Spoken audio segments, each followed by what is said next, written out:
I'm here with. Davon Brantley. So I am a fine artist in Cleveland, Ohio. Hmm. I paint. I Hmm. do drawings as well too within charcoal. Hmm. I also do installation and performance art as Hmm. well too, and I just exhibit in galleries and museums. Yes, yes, and you do a phenomenal job. Yeah, I remember I met you. I met you at CIA.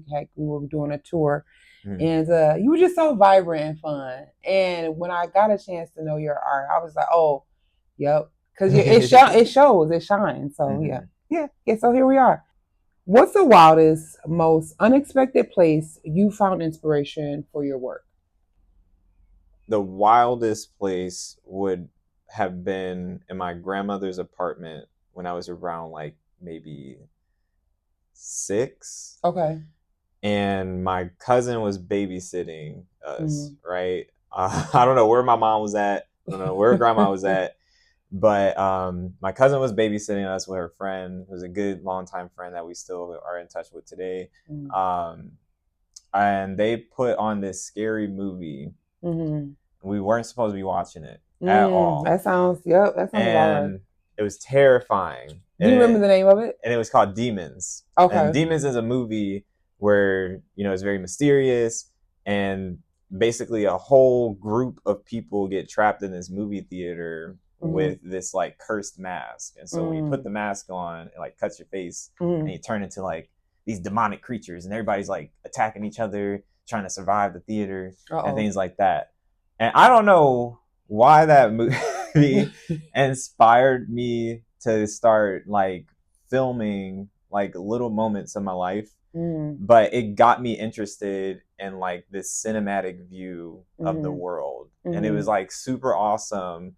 But it like definitely left me jarred because I was Mm-hmm. just like, man, I'm having nightmares. Oh yeah, I'm you was thinking about these demons. I'm thinking about being That's trapped in a horrible. movie theater. But it led into this spiral of me like one loving horror movies, Okay. and then two, me being able to tell these like weird stories Mm-hmm. that can often make a call back to like my real life experiences. Mm-hmm. um and technically like that movie set me off in my like artistic journey, and that was where I like drew some inspiration from, like, yeah, I want to like get more into film, and Mm-hmm. I want to get a camera Mm-hmm. eventually, and I want to think about these like compositions with the camera and how to Mm-hmm. tell this narrative and stuff, Mm-hmm. which ultimately, a couple years down when I got into like late middle school into high school, I started like filming these trailers with my sisters and stuff Mm-hmm. because of that. So it was like one of the Wow. wildest like moments where like I was thinking back to myself, like, where have I gotten inspiration from? What Mm-hmm. has been like the most unexpected things that I have? And that was like one of those moments that has always stuck with me. And so I Wow. always like go back to that, and I'm like, Have you I ever want to have you remember watched how the I felt. movie since? I've watched it maybe like 4 years ago, Okay. and I Were was you like, scared? Equally as scared? well, no, I wasn't equally scared anymore. I was like, at that point, I was like good with horror movies. Once Okay. I saw Okay. that, I was like watching every other horror movie, like It, Cause I'm still bad with horror Exorcist, movies. all that. And Yeah, so I'm that's my scared. favorite genre. So I don't get scared at horror movies anymore. Okay. I just love enjoying them and sitting in Yeah. the moment and like, yeah, I love how they approach that story. Maybe you'll make one day. Maybe, Yeah. maybe. My Hey, wife has stay been saying tuned. that. Stay tuned for a Yeah, stay Davon horror tuned. film. Stay tuned. Okay. Okay. Speaking of horror, no, this has nothing to do with horror actually.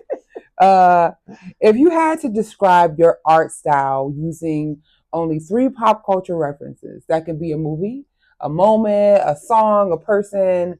What would those three pop culture references be? Okay. Three pop Yeah, cultural give me three. Yeah. references. Um, I would say Jordan Peele. I guess that's not Oh. like a word, but a name.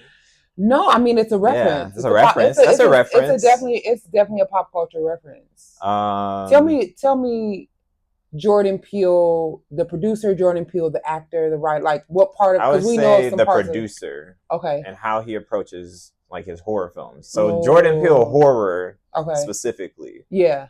Not from Key and Peele. not from Key and Peele Yeah. or from like the one movie with the cat that they It's made as called well a too. Keanu, Keanu. something Keanu. Yeah. So I Yeah. those, even though I appreciate the humor because I love Key and Peele as a Mm. show, but like horror genre, Jordan Peele would be a pop cultural reference. Absolutely.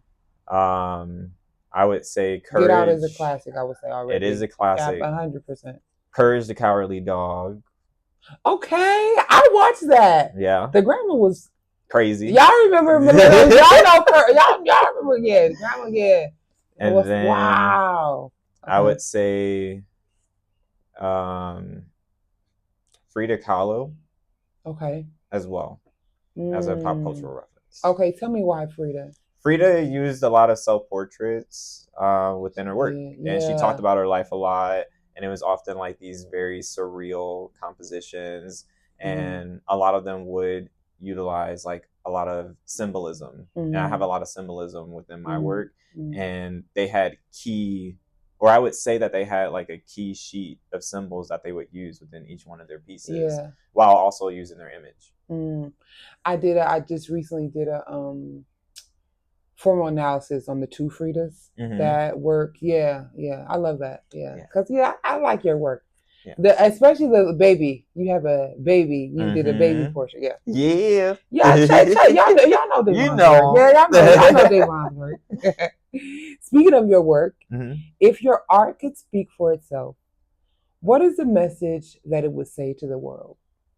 And why? Why would it say that message?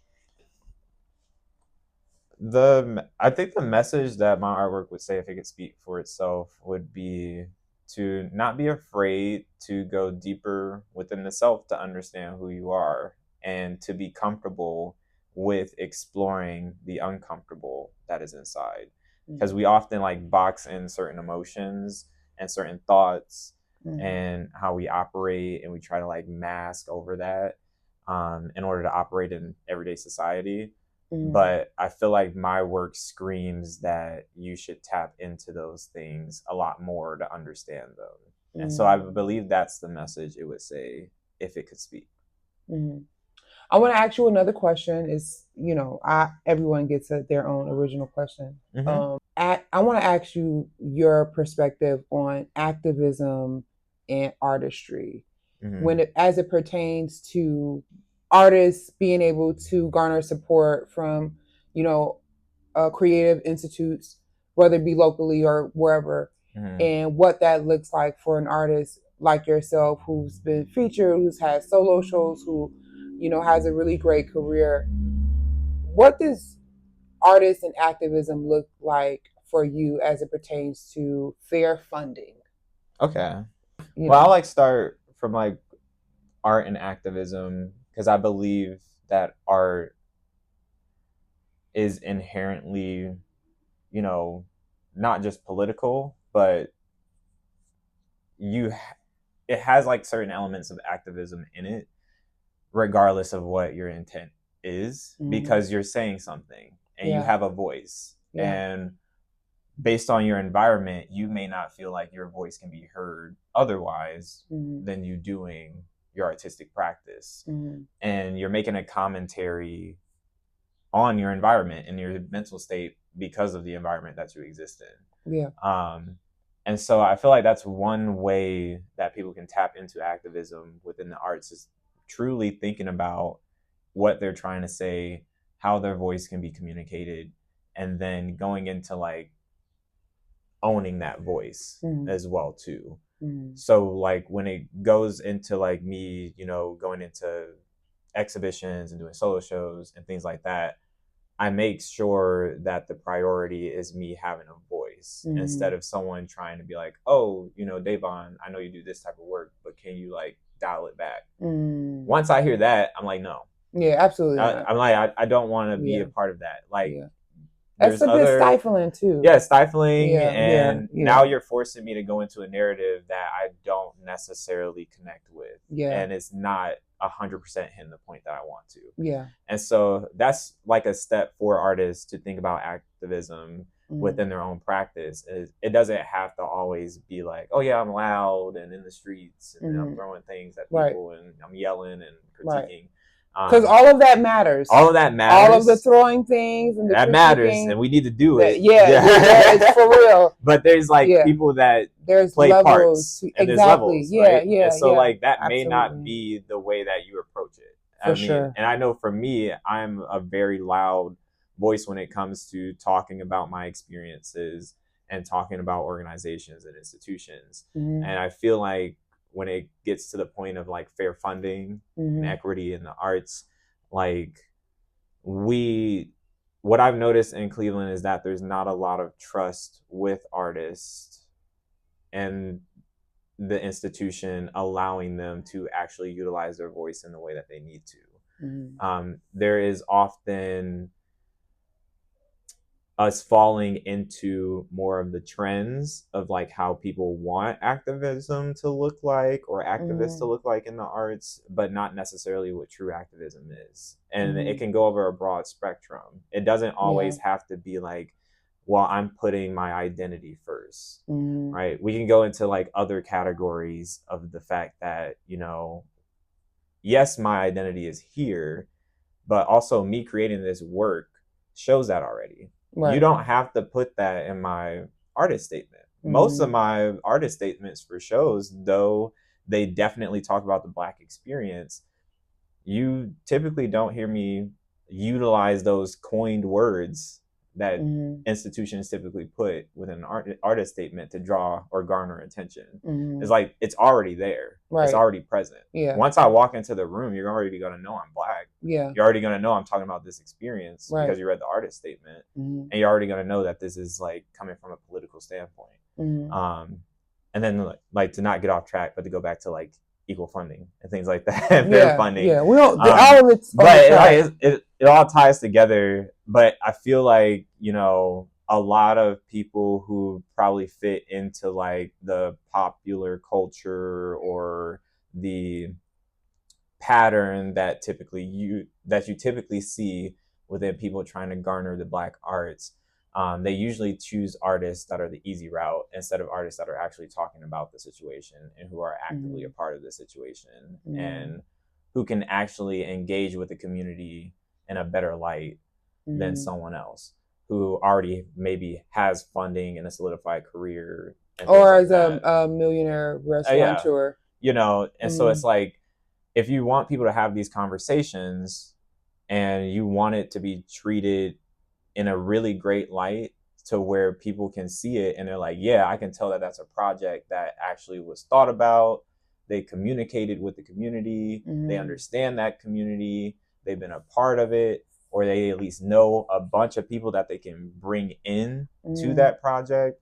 You're going to see a project fall flat if they don't include those elements because people aren't really thinking about it. And they're just like, well, I can trust this person because they have a bunch of money and they know how to bring other people that we probably haven't seen into this project, even though it's the institution's job to kind of bring those other people in there in the first place, or connect me to that $1 million person that could bring those other people so I could work with them, you know? And so I see that as a trend in Cleveland, is that it goes back to that trust factor and trusting the artists that are a part of that community. And so we often don't see a lot of people get that fair fight or that fair foot in the game.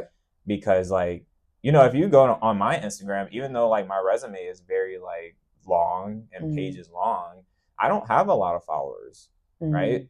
But someone who probably has like 10K followers and has that like leverage over me when my proposal was probably like better, they might get that funding before I do. And that's because it's guaranteed that they have 10K followers that'll see it. I have 2,000 people that are definitely like for Davon and they engage with my posts and all of that, but it's not 10K people. Yeah, I want to have a broader conversation one day around social media and how sometimes it stifles the true creativity of an artist, regardless of the type of artist. I think the follower number has become poisonous to intentionality, you know. But hey, well, I mean, it's a great conversation because it also adds to that fact, you know, people are going to go towards hype rather than more of a genuine feel when it comes to the art. And how do we change that? That will be my question. How do we pivot, because the only way that that ideology is true is because we fuel it, and a Yeah. lot of, you know what I'm saying. So is that So how do we horizontal? refuel? What is the alternative versions of, hey, if you're an artist and maybe you're not privy to social media, or you're an older artist who just been doing this work for 40 years and you're trying to get your foot into the door, how can we not value who you are and what you do versus the follower count? That's just, it's something. It's definitely something. Well, one thing I look at when it comes to, because social media is a thing you have to be a part of now, and it's like, a tool. It's a tool, right? Like, it's something you have to learn about. If you're not on social media, you are losing out on a lot. Of like current events, social things, information, building your brand, building your name, and all of that. But one thing I look at as well is when I'm like following artists on Instagram is like, do I connect with the work? And how are they promoting their work? Is it promoted as content, or is it promoted as actual art? And like, are we getting a view of who they actually are? Because like a lot of artists do just make content. Like I see an artist that paints an oil paint with their hands, which is extremely dangerous and extremely stupid to promote to people, because like it literally can get into your bloodstream and kill you. And you like get taught that if you learn about oil paint. And like you can see like in the comments, people are like, hey, maybe you should wear gloves. I even post on the comments as well too, like, hey, like promoting this is dangerous, be careful, you should wear gloves. But it's that content and the fact that the more comments that they get, the more negative, the more it fuels it, and then more people see it. And so like to pivot that, we actually have to stop engaging with that type of content and actually garner like our friends and support our friends who are doing amazing things, and build their platforms up, and build each other up. And so it's like we can't do that if we have this conversation, right? And then I go off, and then I go back to that person I just talked to you about and be like, yeah, I'm going to follow them, and yeah, I'm going to hype their artwork up. Even though I just told you right now that I'm like, no, we shouldn't do that. And that's me. Like hey. And so like that's like a problem too, is that we have to be consistent, and we have to also stand on the fact that like, hey, if this is wrong and this person we know is doing this just to be crazy, or they're stealing from us, or they're stealing our stories and they don't know how to tell them right, then we have to stop supporting, and we have to stop thinking that, well, they can get my platform up, or they can send me some money. You can't really give some money. We gotta stand firm. You gotta stand firm. And we gotta stand firm. That like on helps the values of intentionality and community. You feel what I'm saying? Like just genuineness. So thank you so much, Davon. Thank you for chatting with me. Thank you for having this conversation with me, and I'm looking for more conversations. Thank you all for tuning in. Peace and love. Thank you. All right.